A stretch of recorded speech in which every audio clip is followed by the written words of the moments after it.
출애굽기 22장 16절에서 31절 말씀입니다. 본문의 말씀은 도덕에 관한 법인데요. 그중에 약자에 대한 보호법입니다. 약자에 대한 배려는 율법의 근본 정신이죠. 16절에서 17절 말씀은 처녀와 동침한 남자의 벌금입니다. 여자가 남자의 부속물 또한 재산으로 여긴 고대 이 성경 시대에 하나님이 파격적인 법을 주십니다. 여러분, 오늘 시대에 성의 상품화되는 바른 여성 인권을 세우는 게 꼭 필요한 것이죠. 16절 말씀, 사람이 약혼하지 아니한 처녀를 깨어 동침하였으면 납폐금을 주고 아내로 삼을 것이요 말하죠. 신부값을 지불하고 아내로 삼으랍니다. 그 여자를 책임지라는 겁니다. 18절에서 20절 말씀은 몇 가지 사형에 해당하는 죄들인데요. 첫 번째가 18절, 무당을 살려두지 말라 그럽니다. 마법과 마술을 행하는 여자들이죠. 19절 말씀에 짐승과 행음하는 자는 죽이라 그럽니다. 수간하는 자죠. 가나안 족속들 사이에 이 수간이 성행했는데요. 성경은 이것을 반드시 금합니다. 20절 말씀, 우상 숭배자입니다. 여호와 외에 다른 신에게 제사를 드리는 자는 멸할지니라. 완전히 없애라는 것이요. 여러분, 우리는 오직 하나님께만 충성을 다해야 됩니다. 그러므로 세 가지 죄, 무녀, 즉 무당이죠. 수간하는 자, 우상 숭배자는 사형시키랍니다. 이런 걸 그냥 두면 죄는 누룩처럼 퍼져나가 이스라엘 공동체를 파괴시킨다는 것이죠. 21절에서 27절 말씀은 약자에 대한 보호 명령인데요. 먼저 21절에서 24절은 나그네, 고아, 과부에 대한 배려입니다.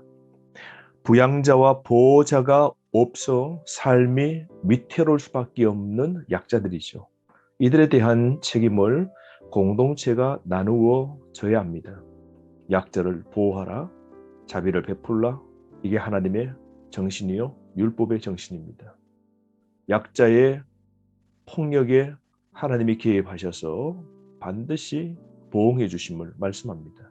그러므로 여러분, 약자를 보호하고 사랑하는 게 하나님을 사랑하는 겁니다.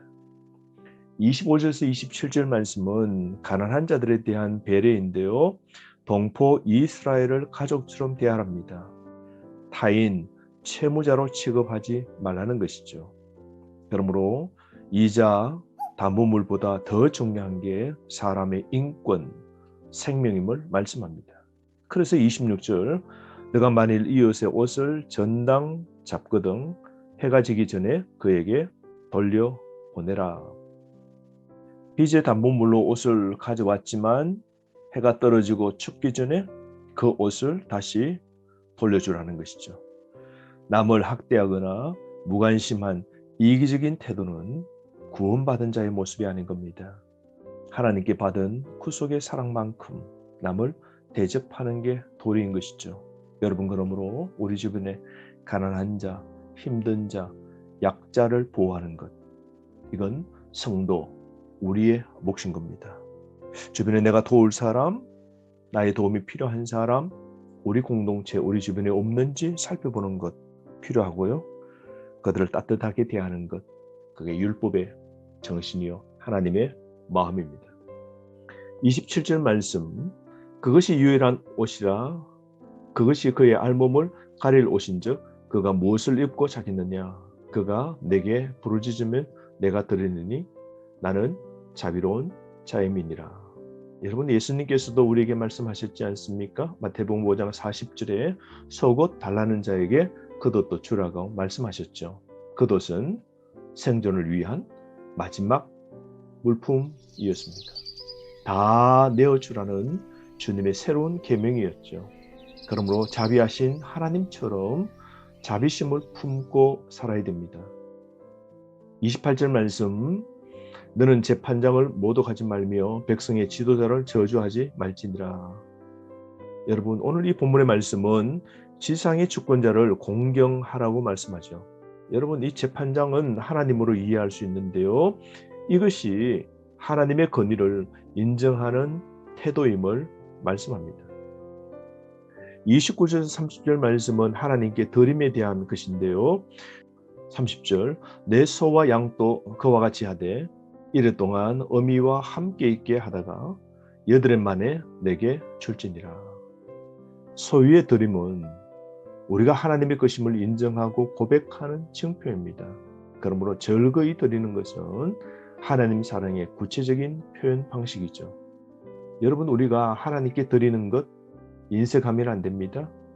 과일의 첫 번째 생산물과 장자를 하나님께 바치라는 겁니다. 소와 양의 첫 새끼도 하나님께 바치라는 겁니다. 태어난 짐승의 첫 새끼를 하나님께 바칠지라도 7일은 어미와 있게 하라고 하나님께서 그들을 보살핍니다. 31절 말씀은 들판에 죽은 짐승 고기를 먹지 말랍니다. 왜냐하면 피가 빠지지 않았었죠.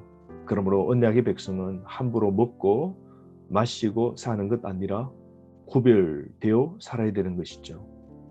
하나님의 백성, 성도는 이 세상 속에서 성별되어야 합니다. 그러므로 여러분, 오늘 이 본문을 통하여 하나님이 가장 싫어하는 죄가 무엇인지 살펴볼 수 있고, 약자에 대해서 하나님께서는 우리에게 반드시 보호하고 배려하라고 말씀하고 있죠. 왜냐하면 우리는 자비로우신 하나님의 자녀이기 때문입니다. 오늘 우리는 거룩한 사람 되어야 됩니다. 31절, 너희는 내게 거룩한 사람이 될지니 기억합시다. 오늘 하루 세상 속에 살아도 하나님 우리에게 하신 말씀처럼 거룩한 사람이 되어 살아야 됩니다. 오늘 하루도 세상 속에서 구별된 성별된 자로 삶을 사는 저와 여러분 되기를 바랍니다. 하루 말씀 묵상하고 말씀 의식하고 세상에서 빛과 소금처럼 사는 저와 여러분 되기를 바랍니다. 말씀으로 승리하십시오.